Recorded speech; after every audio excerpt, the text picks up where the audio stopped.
मित्रांनो, पाऊस चालू आहे तर घरोघरी आवडणारी लहान मोठ्यांपासून कोथिंबीर वडी। तर आज आपण कोथिंबीर वडी बनवूया।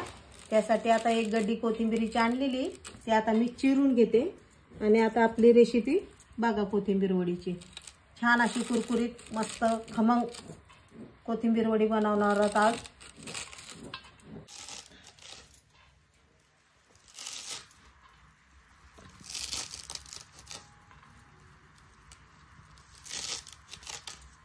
आता आपल्याला कोथिंबीर वडीसाठी लागणारे साहित्य, हिरवी मिरची ही चांगली धुवून घ्यायची, 7-8 हिरव्या मिरच्या चांगल्या हिरव्या धुवून घ्यायच्या ह्या। हे चिंच आहे, त्याच्यात पाणी टाकून ठेवून द्यायचं, त्याचा कोळ करून घ्यायचा चिंचेचा, एक साईडला ठेवून देते। एक कांदी लसणाची, 2 चमचे जिरे टाकले। आता याचं आपण वाटण करून घेऊया।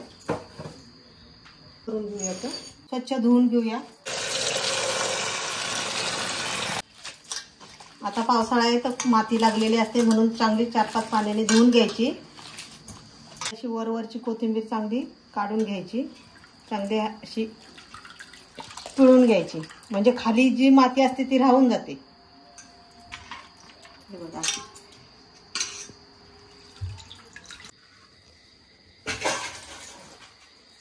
धुतलेली आहे तर त्याच्यामध्ये आपण लसूण आणि मिरचीची पेस्ट केली ही टाकूया। हळद टाकायची। आता मिरच्या टाकल्या, हे बघा, उगाच किंचित मसाला टाकायचा चवीपुरता। गरम मसाला टाकायचा 1 टीस्पून। चिंचेचा कोळ टाकायचा। तुम्हाला जर आवडत असेल ना आंबट गोड तर, जर आंबट गोड आवडत नसेल तर नका टाकू। आणि चिंच नसली तर लिंबू टाकू शकता, लिंबू नसला तरी तशीही छान होते। जसं गोळा तयार होईल तसं पीठ टाकायचं। हे तांदळाचं पीठ टाकायचं 1 वाटीभर, 1 वाटीभर।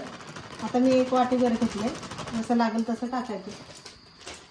टाकायचं 1 चमचाभर टाकायचं, करून घेऊया, कारण अगोदर असं मिक्स करून घ्यायचं। कोथिंबीर ओली असल्यामुळे पाणी सुटतं, त्यामुळे थोडं थोडं पीठ टाकत घ्यायचं।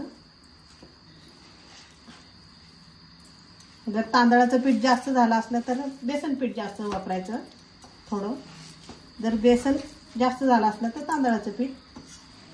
आंबट गोड छान लागते। पाणी टाकायचं नाही। जी कोथिंबीर आपण भिजवलेली असते ना त्याच्यातच हे सगळं पीठ मळून घ्यायचं, पाणी नाही टाकायचं, कारण त्याला पाणी सुटलेलं असतं अगोदर, म्हणून असं पीठ मळून घ्यायचं। नंतर त्याचे असे रोल बनवायचे, हे बघा, रोल बनवायचे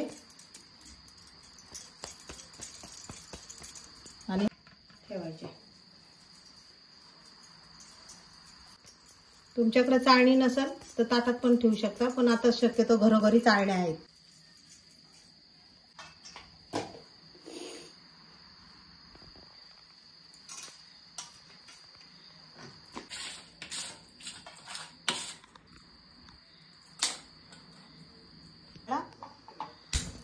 पाणी टाकायचं 1 तांब्याभर, जेवढं तुमचं भांडं हे होईल बुडणार नाही चाळणीचं तेवढंच टाका पाणी। नंतर थोडं थोडं चेक करून टाकू शकता। अशी वडी शिजत टाकूया, हे बघा।